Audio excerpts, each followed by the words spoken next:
والسلام عليكم ورحمه الله وبركاته. انا بيكم النهارده في درس جديد على قناه يوسف توتوريالز. في درس النهارده ان شاء الله هنشوف ازاي نعمل الايديت اللي باين قدامكم على الشاشه ده. كل اللي عليك تعمله هو تابع معايا الدرس على بال ما اشرب كوبايه الكركديه دي.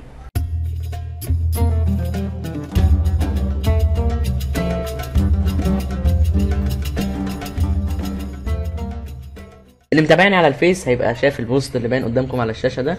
البوست ده نزلت فيه صوره الايديت، وكتبت فيه ان اللي عايز الصوره دي تبقى ايديت ان شاء الله، تبقى هي قصدي الدرس الجاي يوصل الصوره ل 300 لايك، والحمد لله الناس وصلتها لاكتر من كده كمان الحمد لله. فدي الصوره هنستخدمها ان شاء الله في درس النهارده.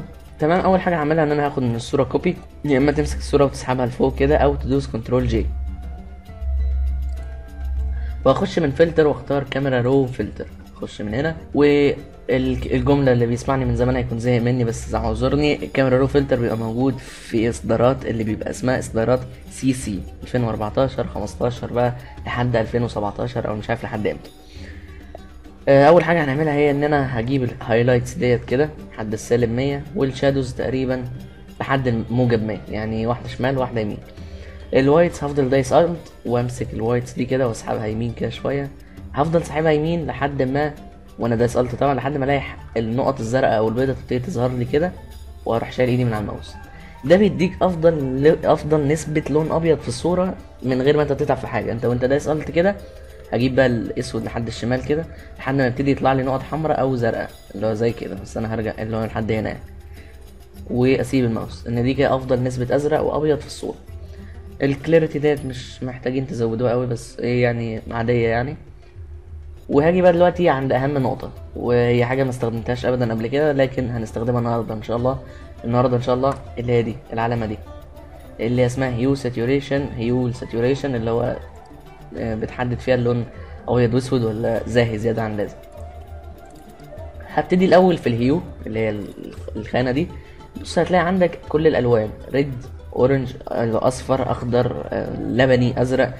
اللي هو اللون الازرق هو بتتحكم فيه في اللون الازرق اللي في الصوره. يعني انا لو عملت كده انا كده خليت اللون الازرق اللي في الصوره يبقى لونه موف، ولو مشيت كده خليت اللون الازرق اللي في الصوره يبقى لونه لبني. فهو ده اللي انا عايزه، هخلي لون الصوره الازرق اللي في الصوره يبقى لبني يعني سالب 75. والاكواز ديت الاكوا اللي هي اللبنيات يعني في الصوره، فانت شوف انت هتخليها ايه. انا هخليها برضو باينه ناحيه الازرق سنه، وهدوس اوكي. فكده ده الفرق اهو بين الصوره قبل وبعد. هبتدي بقى دلوقتي اعمل نيو لاير من هنا او طبقه جديده يعني، واخش من ايديت واختار فيل واختار منها 50% رمادي وادوس اوكي. 50% رمادي وادوس اوكي، وهخلي المود بتاعها اوفر لاي زي ما شرحت قبل كده، يعني مختفيه مبقتش موجوده خالص. بس اي لون اغمق او افتح من الرمادي من درجه الرمادي دي هيظهر على طول. ده انا عامله يا سيدي للتغميق والتفتيح. اللي مش عارف التفتيح والتغميق هجيب دلوقتي اللي ما يعرفش التفتيح والتغميق زي ما قلت. اللي ما يعرفش التفتيح والتغميق هو بيدي بروز للصوره اكتر، بيخليها شكلها افضل. هجيب دلوقتي اداه التفتيح اللي اسمها الدوج تول، وهخلي الاكسبوجر بتاعها اخليه 40%. عارف ان مش دايما بعملها عاليه كده، لكن انا الصوره ديت غامقه شويه فمحتاج فيها الاكسبوجر او الحده بتاعتها تبقى عاليه. هبتدي افتح امشي على الحتت اللي محتاجه تفتيح، اللي هي اللي لونها اللي هي اصلا بتبقى فاتحه، فانت لما بتفتحها اكتر بتبين انها كانها طالعه بره اكتر. فهبتدي اهو اعمل الحتت اللي هنا كده اهو. بص شايف معايا هنا اهو، افتح الحتت اللي لونها غامق، قصدي اللي لونها فاتح. يعني انت بتفتح الفاتح عشان يبان بارز اكتر. شرحت كتير انا اسف. اجي هنا حته العرق دي دايما احسن حاجه تتعمل هي العرق. تروح معلي الاكسبوجر كده خليه 50% ولا حاجه، واروح ماشي على العرق فبيبين ان العرق بارز اكتر كده وشديد كده. بس وهرجع الاكسبوجر 30% تاني، واعمل العضله من هنا عشان تبان مدوره اكتر، والعضله من هنا. اللي معرفش ايه صوره الشخصيه اللي احنا بنشتغل عليها دي، الصوره دي اسمها فينوم الشخصيه من افلام سبايدر مان دي. يعني للي مش عارف احنا بنشتغل على صوره ايه. وهفتح هنا الحته دي. فبص لو تلاحظ انت كانك بتبرز الحاجه اكتر. زي ما مشينا على العرق كده بينا ان العرق بقى طالع زياده عن اللازم، مع ان هو يعني ممكن يبقى عادي لكن هو بصراحه مش عادي خالص. اهو بمشي على العروق اللي هنا اللي هنا. والصباع دايما خلي منتصفه كده فاتح عشان لما تغمق الجناب بتاعه فيبان ان الصباع برضو ايه مدور كده سنة اهو. هنا كده وهنا كده. نيجي عند الناحية التانية من الوش اللي هنا كده، تعمل الرقبة اه. والحتة المضيئة كده كده مضيئة مش محتاجة يعني كتير. ممكن تفتح الحتة دي من الصدر اللي من هنا، وتفتح الحتت دي تمام.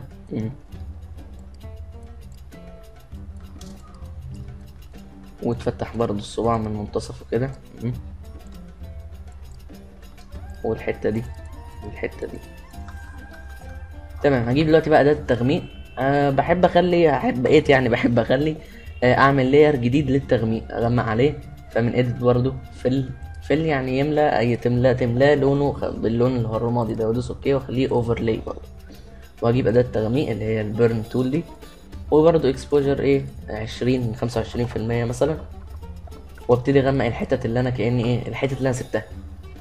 فهبتدي اغمق الحتة دي من الجمجمة كده، حتة الغمقة من الوش، لان الوش مكانش محتاج تفتيح، ده محتاج تغميق بعض الحتت لان الاضاءة كأن ضربة في الوش بالظبط، فانت محتاج تغمق سنة يعني. نغمق الحتة دي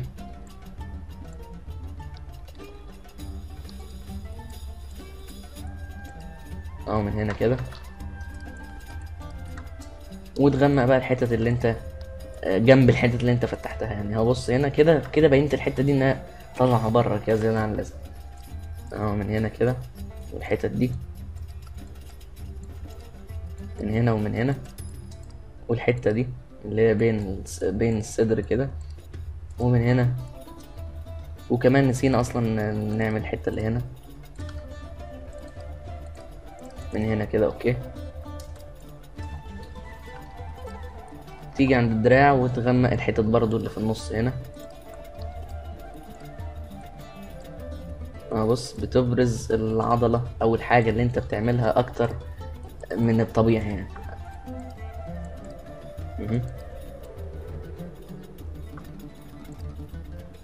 ومن هنا الدراع بقى الحتت اللي احنا اللي عملناهاش هنا دي، وبين هنا العضلتين من هنا كده،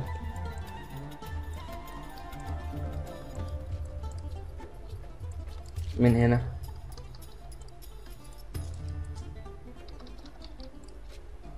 ومن هنا.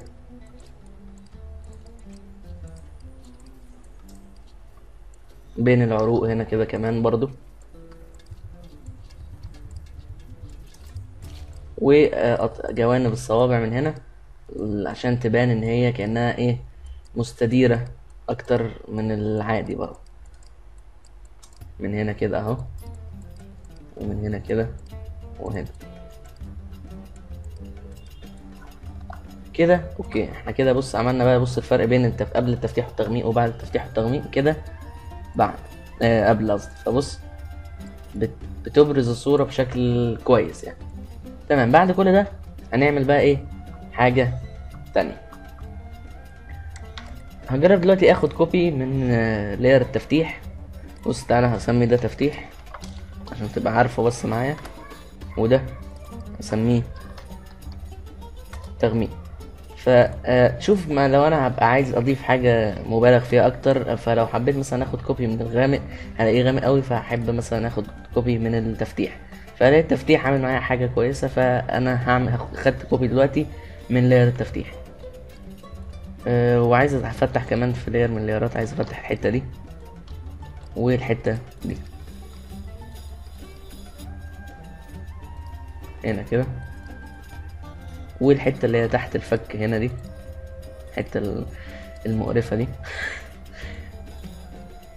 وتمام كده. اوكي تمام. دلوقتي بقى محتاج اخد العنكبوت اللي على صدره والفتحات العين، فهقصها دلوقتي بالبين تول. خليك معايا عشان مضطر اخليها سريعة لانها هتاخد شوية وقت، فتابع معايا القص.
بعد ما خلصنا قص العنكبوت هنحدد الحاجات اللي احنا حددناها دي بأداة اللي هي الأداة السهم الأبيض دي، وهندوس كليك يمين ونختار ميك سيلكشن وندوس اوكي وخليها 60%.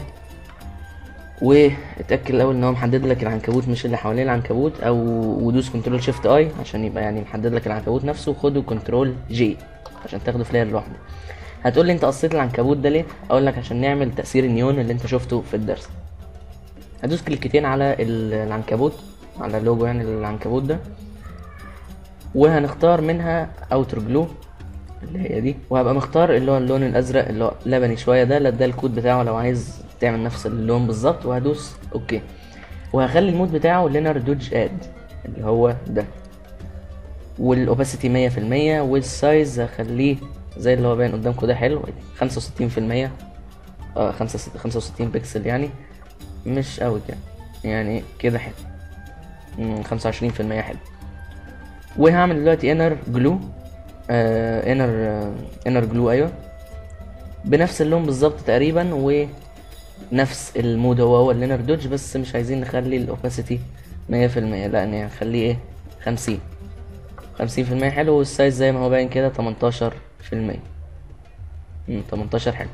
هنعمل دلوقتي كلر اوفرلاي على الكلر دوت اللي هو بيحط لك لون على العنكبوت، بس نقلل الاوباسيتي بتاعته شويه ان هو منير يعني، بس ايه نبين لونه الاصلي يعني، بس ما يبقاش ابيض قوي، فنخليه كده يعني كده اوكي تمام، وندوس اوكي. فلو تلاحظ لو كانه بقى منور، بس انا عايز ازود الاوتر جلو شويه واقلل الاوباسيتي بتاعته سنه، عايز ازود الحجم بتاعه كده، خليته 43% وادوس اوكي. هحدد بقى دلوقتي كمان حاجات تانية بيضة اللي هي مفيش حاجة لونها ابيض تاني غير العين، فهحدد دلوقتي العين بأداة بسيطة اوي، بأداة اللاسو تول عشان هي فيها اشكال كتير. فهبص هتمشي على العين، مش لازم تبقى دقيق قوي، لكن يعني ايه ما يفوتكش حاجات مهمة يعني، ولو لقيت وانت ماشي ان في حاجات مهمة عدت منك كمل تحديد وما توقفش عندها. يعني انا دلوقتي اهو فاتني حتة مهمة هظبطها بعد ما اخلص تحديد، بس انت ايه اتأكد ان انت تخلص تحديدتك مرة واحدة الاول. وهنا بص انا هنا نسيت الحته البيضه دي، فهروح دايس شيفت، بص هنا دايس شيفت فهتلاقي علامه بلس كده او زائد ظهرت جنب الاداه، فاي حاجه هتحددها وانت عامل كده هتتضم لك مع التحديد. ولو عايز تشيل حاجه دوس الت اللي هو كانه مسح يعني، انا عايز اشيل الحته دي من التحديد فهتلاقيها مسحت من التحديد. بص انا هنا اهو حددت الحته دي، حددت العين اللي هو اللون الابيض اللي في العين بالظبط كده. هتاخده برضو كوبي من الصوره كنترول جي، وهديله نفس الافكتات اللي هي المضيئه دي اللي هي مكتوب افكتس دي، هتروح دايس الت وتروح ساحب كلمه افكتس وتروح حاططها هنا، هتلاقي ان هي اخدت نفس الحاجات بالظبط. فرحت عامل نفس الجو النيون المبالغ فيه ده في الصوره دي في الحركه دي كمان.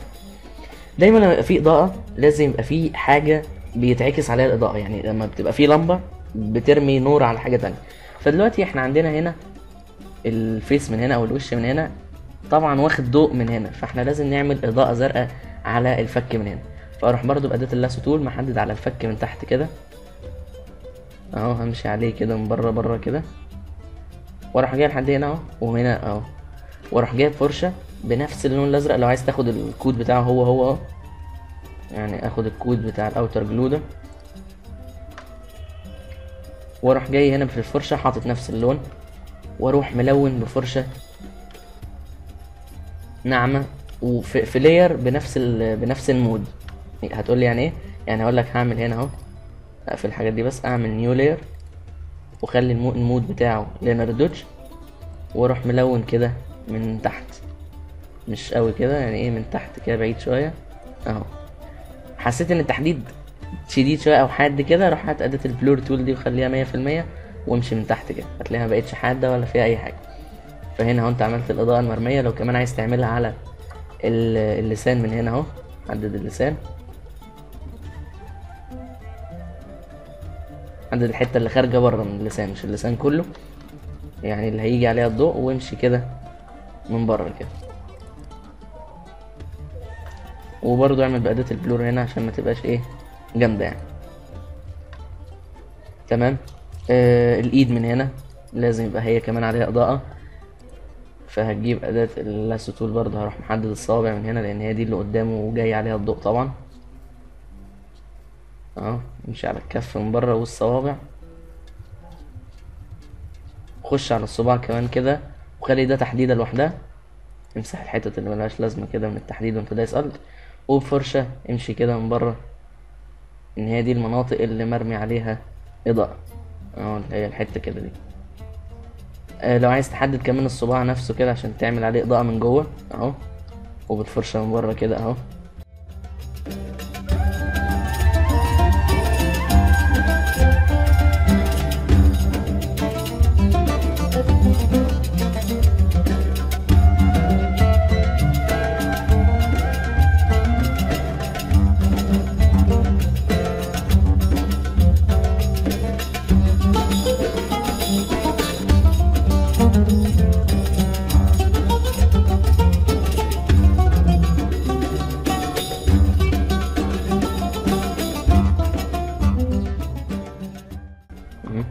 ولو لقيت حتة زيادة مش عايزها في التحديد اهو شيلها وانت دايس الت، وبالفرشة اعمل اضاءة هنا كده.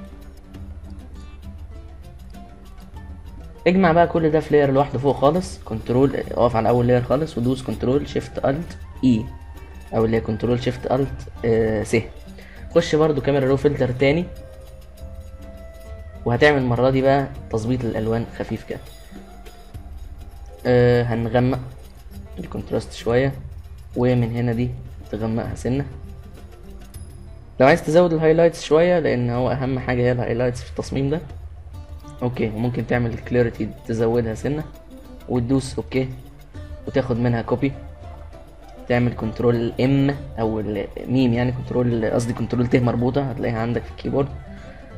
نعمل سنة بهتان وتغميق كده خفيف لو عايزها يعني، لو مش عايزها ما تعملهاش اصلا براحتك اهو كده اوكي.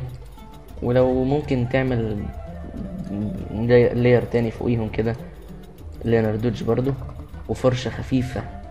خفيفة اقصد بيها الاوباسيتي بتاعتها خليها 20% مثلا، وامشي بيها على العضلة كده من بره، ان هي من ضمن الاضاءات اللي هي ايه رميها يعني.